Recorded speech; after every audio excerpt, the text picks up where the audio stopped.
How do we stop them? That was the question that the Glicnish were saying about humans. How do they stop them? Now that humanity has finally broken the bonds that hold them, the bonds that they themselves put down, after several times resetting their own population, they are finally breaking free, rediscovering the old technologies, and bringing in the new together.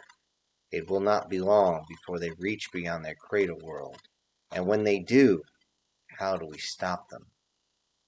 This was a question that rattled everyone for a very long time. So long that humanity reached beyond its cradle world and began to colonize its nearest neighbor, its own fourth planet. Even after that, they colonized their own satellite, though it wasn't long before they realized that something was wrong with said satellite. They couldn't drill. Something was in there. They needed something to slow down humanity, because once they realized what they were capable of, they reached beyond their world once again, and they would need to be stopped. Yet, no one wanted to take down humanity. They did not want to send any of their ships, as they realized that humanity is good for one thing, always has been, good for war. And if they want you dead, you are very, very dead.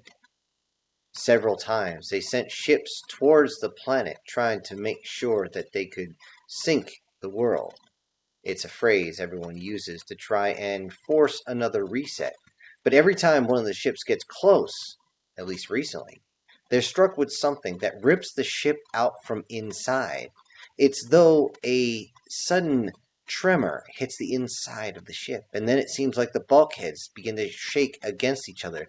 Then everything holding the ship together begins to vibrate against each other, and before anyone knows what's going on, the ship begins to tear itself to pieces, leaving nothing but small little bits floating in space. Bits so small that if they even landed on Earth, they would burn up going through the atmosphere.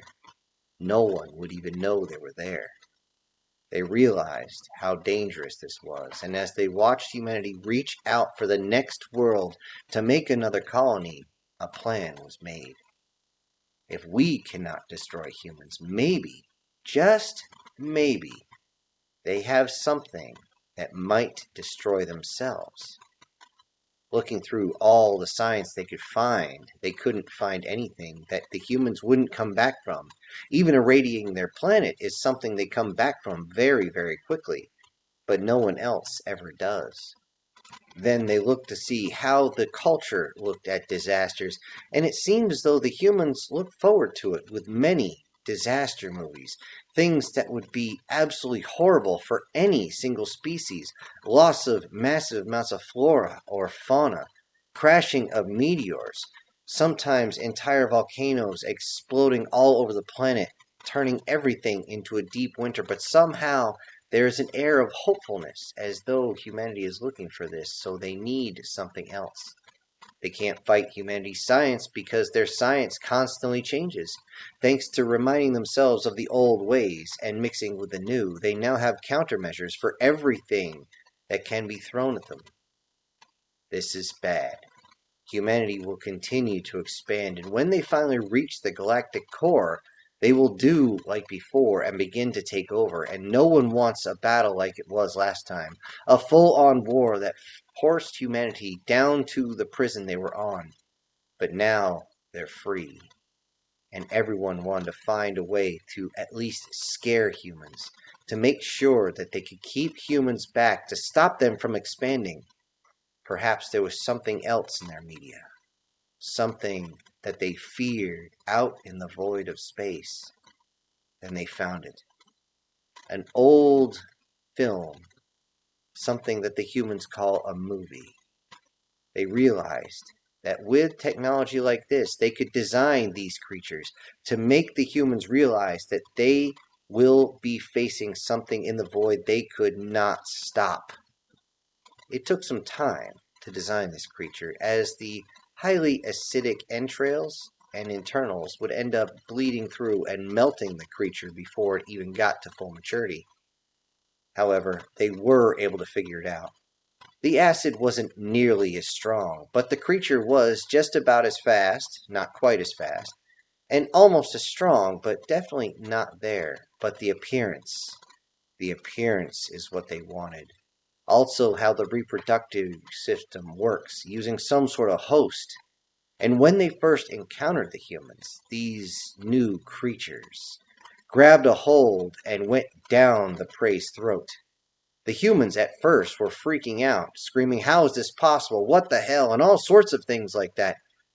And everyone listened and watched.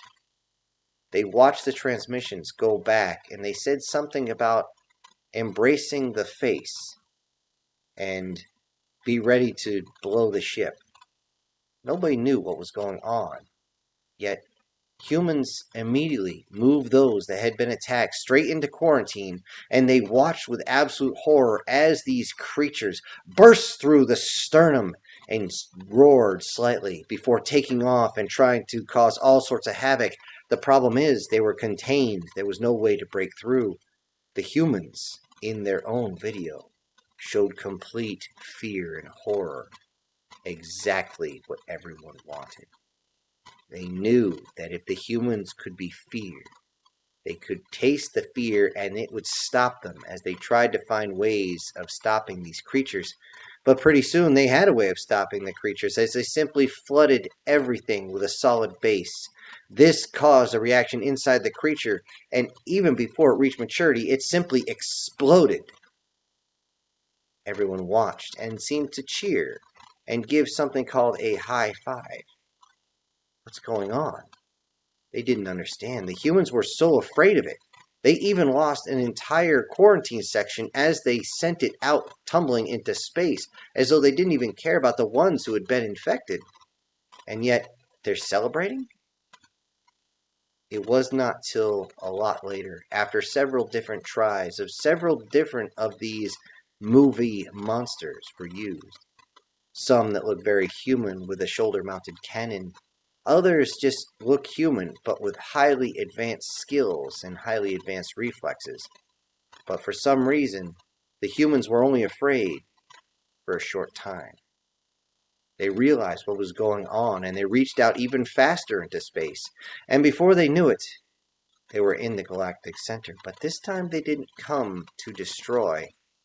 They were too busy doing something else. Laughing. Laughing at everybody's attempts to scare them away.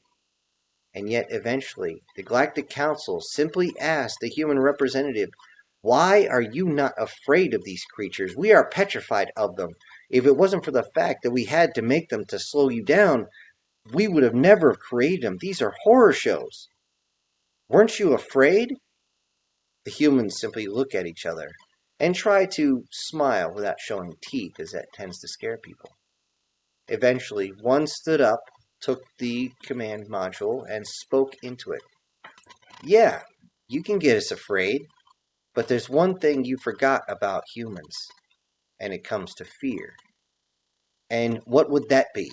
screamed one of the many species in the stands. The humans simply turned and said, "That scary stuff works a grand total of once.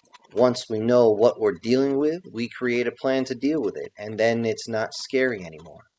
Some of the largest predators you and your species have ever dealt with, we of course were horrified with dealing with at first, and then we discovered more about them, and then they're easy to handle. If you don't believe me, how about you check out our pets?" With that, one of them leaned back, opened up a small area that was smaller than what a human could climb into. And then a large, furry creature stepped out with large teeth, showing them as its tongue slid around side to side as though it was trying to taste the air. A long tail swished left and right and left and right. And everyone's just absolutely horrified at what they saw. Some sort of demon beast was right next to the humans, and everyone started absolutely freaking out. The commander and the council simply screamed, "Put that monster away!" The humans simply said, "This isn't a monster. This is our pet. We once feared canines, but now we look at them as our pets and sometimes our best friend. They're some of the greatest things ever. This is why we don't fear. And turns out, if you don't fear and you understand, you can get a lot farther. In front of everybody, as their scales trembled, as their fur went straight up in the air, as many of them almost fainted in fear at the size and strength of this creature with its massive teeth, the human simply knelt down and said, "Who's a good girl? You're a good girl. Yes, you are. Oh, no kisses, no kisses." Hello, everybody. This is Syntax, and thank you for joining me on today's story of HFY with a little bit of creepy mixed in. Before I go, I need to send out some special thank yous to a few of my supporters, and those will be the Lakin, MTF Guard, SS Demon, Erica Gem, Guardian Sage, Brian Kemp, Sir, Chris Dixon, and Cause Lynn. Thank you all so much for supporting the channel. Everybody else, I'll see you on the next one. This is Syntax, punching out.